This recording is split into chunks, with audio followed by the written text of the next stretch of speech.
This turned out to be a bit of a disappointment, as the condition of the vehicle was poorer than he first thought, and rather than use the car as a daily driver, he chose to restore it. The restoration process for this car entailed a complete body off and stripped down to bare metal. One good thing about these cars is that 6 bolts and a couple of electrical cables, you can lift the body completely off the chassis, so you can do one part at a time.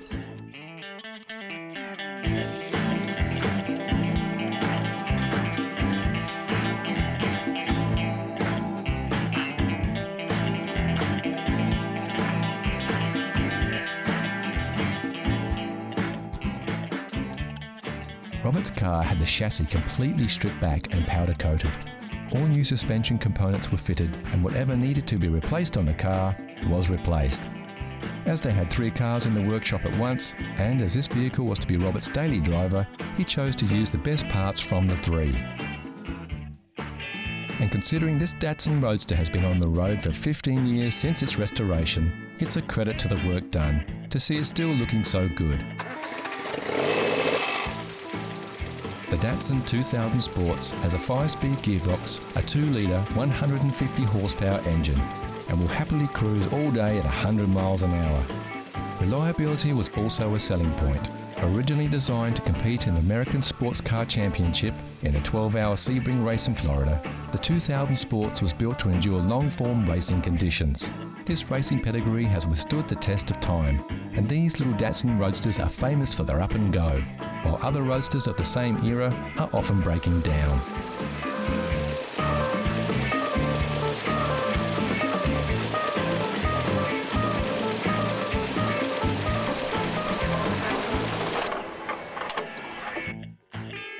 The cars were only ever sold in Japan, America, Australia, South Africa, and a few cars were sold into Finland for some reason or other. We're not sure why. But there are about 30-odd thousand sold in the States, 2,500 sold in Australia. And these days, very, very hard to come by good examples. Most cars in the 70s were thrashed pretty hard by young guys because they were cheap to buy. They went quick, so people bought them, crashed them, and now most examples that you buy have been rebuilt a few times, and they're full of plastic. So it's very hard to come by a very good car.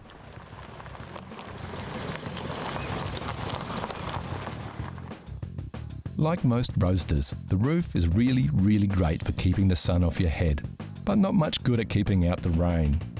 It's believed the best way to keep dry in a Fairlady is to drive faster, a notion rarely complained about by their owners. What they did offer the new car buyer, though, was great design and performance inside and out. For starters, the car had a top speed in excess of 200 kilometres per hour, or just over 125 miles an hour. Pretty quick for its day, and much faster than the British roadsters it was competing against.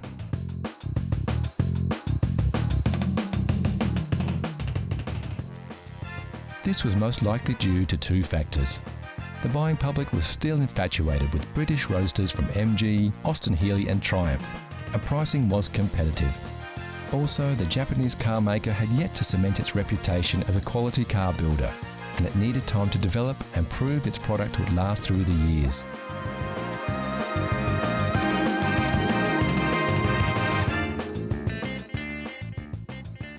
We all have to agree though, this little Japanese roadster sure looks the part now. And as far as classics go, they can be had for a song if you're happy to do some work on them. Although a fully restored one like this beauty will set you back as much as a new car today. And what's the best thing about driving a car like this one? I really enjoy it. It'll be one of the last things I do before I die, I'm sure, is to drive one of these cars. And I'm sure if you had one, or if you can get a chance to drive one, you'll really enjoy it.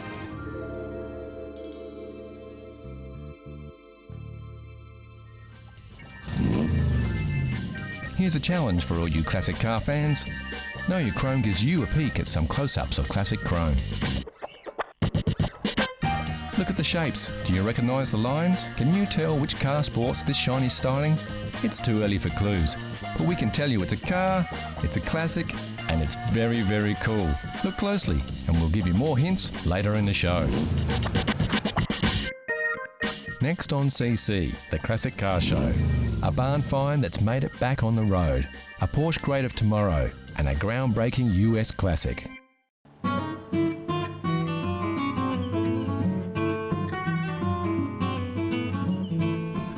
The great thing about owning a classic car is that you don't have to be an expert or a mechanic to keep it maintained or restore it to its former glory. With simple four-stroke engines and basic electrical systems, classic and vintage cars are relatively easy to work with, and almost anybody can roll up their sleeves and get a few jobs done. Take Neil Frost for example. He's only just 18 years old, yet he recently took up the challenge of restoring a 60-year-old vintage as part of a school project. About 8 months ago, I found a 1948 Morris 840 Series E up in a winery. I've been working on it as part of a school project and done a few things on the engine, converting it from 6 volt to 12 volt and also fixing the brakes. Of course, undertaking a project like this is no mean feat, and Neil sought out local experts to help him along the way. So I had a member from the Morris Register come and help me work on it. And also the neighbour across the road helped me work on the brakes. And also, just converting it from the 6 volt to 12 volt. And any queries I needed, I would always ask the member from the car club. As with any old car that hasn't been maintained for years, it's important to make sure the brakes are in good working order before hitting the road. So this was one of the first jobs that Neil tackled. The first job I did on the car was removing the brakes. That meant taking off the brake drum, the brake shoes and the wheel cylinders, and then I took them to a place where they were reconditioned, and then when they came back I put them all back on. When Neil first bought the car, it had a 6-volt battery, which are very hard to find. So his next job was to convert the car from a 6-volt to a 12-volt system. The headlights and indicators also needed replacing, as well as other parts like the fuel pump and the volt regulator. As we can see, the upholstery on this car does need a bit of work, and Neil plans to do a course with the local car club, where he can learn the skills to repair the wear and tear on the vehicle's seats and panels. There's a few members in the car club that have done the course and have been willing to teach me, so at some stage I would like to learn to reupholster the seats. One of the reasons Neil chose to work on a Morris 8 was that, although the car was built in 1948, it's still relatively easy to find spare parts. Luckily, many of the parts on this vehicle are the same as those found on its successor, the incredibly common Morris Minor. Parts are generally inexpensive and easy to find on the internet, so it's a good car to work on as a beginner. Yeah, it's a good car for a beginner to work on. They're very simple, not too complex. The modern cars like today are there's wires everywhere and they're very hard to sort of get your hands in, where these are just straightforward. You've got the engine, wheels, just pretty much what a car is. One day Neil plans to spend some time on the bodywork by removing an odd dent and even giving the whole car a respray. But for now, Neil's just happy to have completed his project and got the car roadworthy. The best thing about working on this car was that I got to finish it and now I get to enjoy driving it. As it was easy to work on, it didn't take too long, and now I can just sit back and enjoy driving.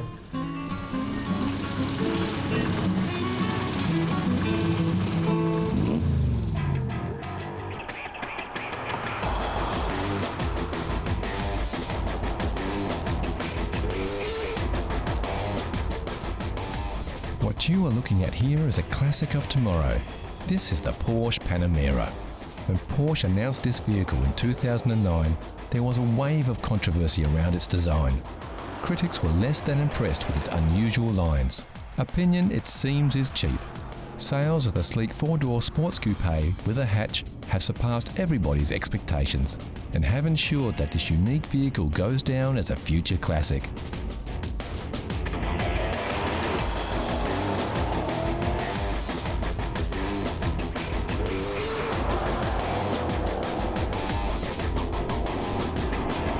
So why is a four-door hatch so popular?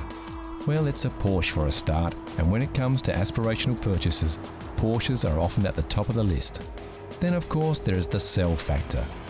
The key, we think, to this sports car success is its practicality. We are guessing most Porsche buyers are males over 40. Therefore, they often have wives and kids. So what kind of sports car can a family man really buy without looking selfish? Here it is, the Porsche Panamera, today's classic of tomorrow. And why is it a classic of tomorrow? It seems every Porsche becomes a classic. So on this one, we're just going with the flow.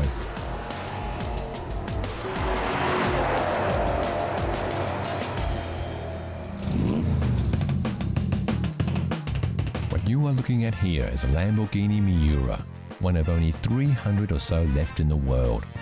Credited as being the first commercial mid-engine sports car, only 764 Miuras were built between 1966 and 1972. Miura was an important design step for the Italian car maker. While company founder Ferruccio Lamborghini wanted the company to create powerful sedate touring cars, three engineers, Gianpaolo Dallara, Paolo Stanzani and Bob Wallace, developed the prototype in their own time. It went on to be a hit in the 1966 Geneva Motor Show, and body stylist Marcello Gandini got most of the credit. The Miura was a vehicle firmly placed between decades. Classic 60s styling combined with some 70s experimentation. This resulted in a car that was truly unique. Some consider the pop-up headlights to be a fad of the time, but in actual fact were a necessity. For the car to be legal in some countries like the USA, which had regulations on minimum headlight height, rather than restyle the body, the headlamps would raise up via small electric motors.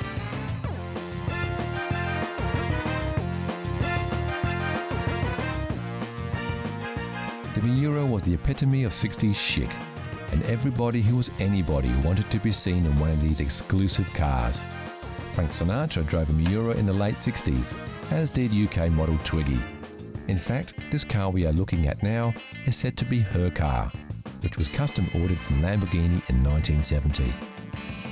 For the Italian car maker, the Miura was a giant step in performance cars. There was such demand for the vehicle, the company could have kept selling them well beyond 1972 when they ceased production. So why did they stop? Well, Lamborghini was a small, boutique car maker who couldn't produce more than one model at a time, and they had a worthy successor in the wings, the Lamborghini Countach.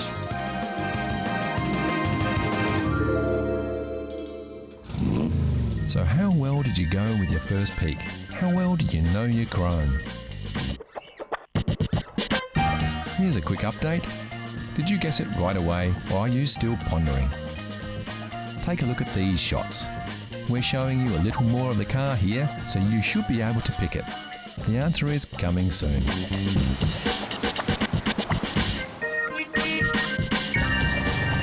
Next on CC Classic Cars, we reveal the Know Your Chrome mystery car, then it's over to wine country to catch up with a nice red.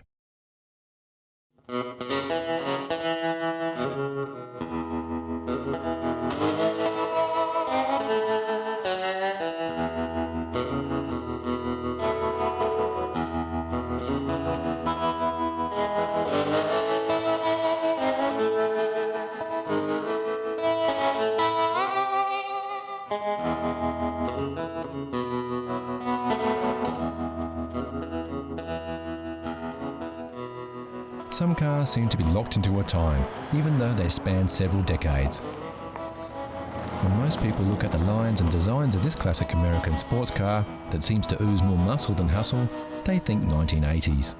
Surprisingly, this incredible example of a Corvette Stingray was built in 1968. This just goes to show how far ahead the design of this car really was. It's common for a name to travel over decades of car manufacturing, but rare for the car to go relatively unchanged. The body styling on this model continued for 15 years, longer than any other Corvette. What makes the 68 Corvette unique, it's the start of a new model, new year. It started what they call the Coke bottle shape. What it makes it unique from other Corvettes of that era is little subtleties to the design. Things like reversing lights on the bottom valance panels. That's not on any other model, right up to 72. It is a chrome bumper, what we call a chrome bumper model, and they finished in 1972, and then after that they were rubber bumpers. Built by Chevrolet, the Corvette Stingray was groundbreaking in its styling and performance. One of the most recognisable muscle cars in history, the Corvette Stingray was a true evolution of American sports cars. A break from European-influenced two-seaters to a true American classic.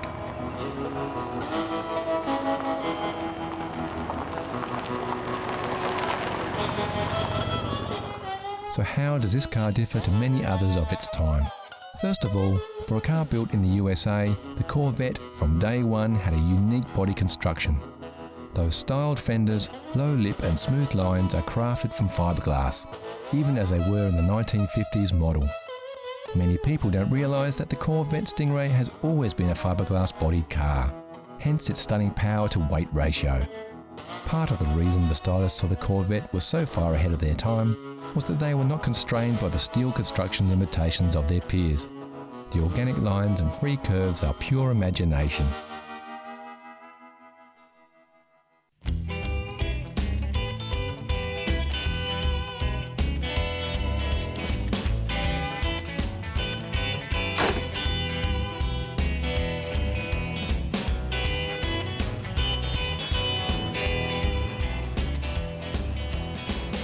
Many fans of the Corvette Stingray grew up watching American television shows, where the car often had the starring role. This has helped fuel the passion for the muscle car across the globe. Fans of the car love its beautiful shape, clean and flowing lines, and no matter what angle you look at it, it's a lovely car. This is most likely a deciding factor in the design's longevity. This particular Corvette Stingray is quite unique. You would be hard-pressed to find an original car. That is to say, all the parts in this car are as they were from the factory. Sure, it's been restored, but it's as stock as the day it rolled out of the showroom. Some purists may note that the steering wheel is not original for this car. Well, Gary has this restored, but is reluctant to use it day to day. And how much would a car like this cost?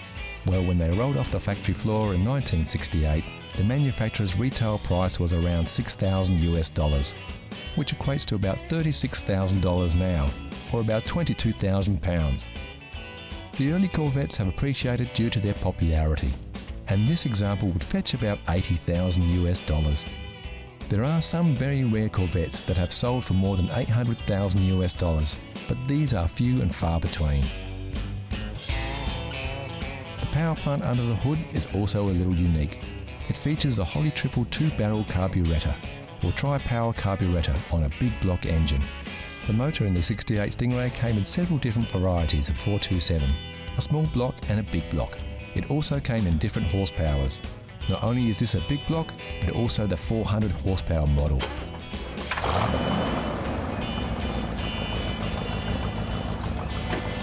There is no question, the American muscle cars were in a style class all of their own. While the European car makers were staying small and sleek, the muscle cars were all about looks and a powerful performance.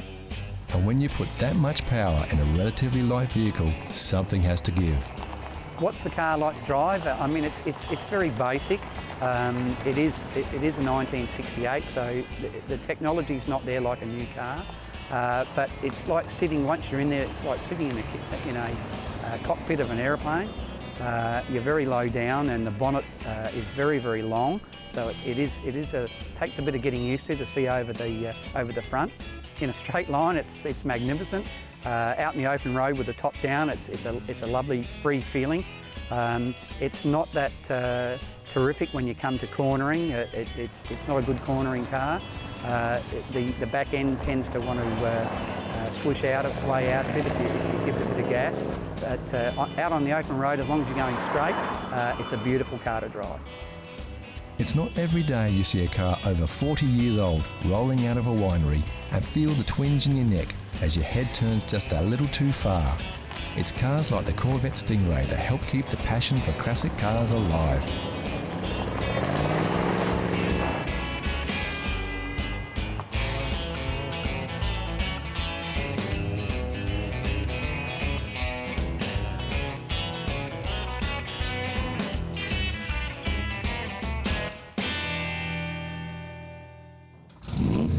So how well do you know your chrome? If you said it was a 1976 Porsche 911 Carrera 3, you'd be right. The classic 911 shape has held true for decades, starting way back in 1963.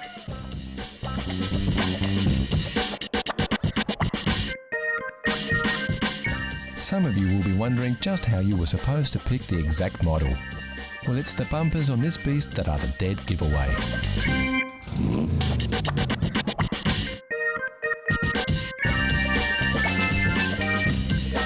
It seems we are surrounded by classic cars. We can't believe how many classic cars are still on the road, but we do know why.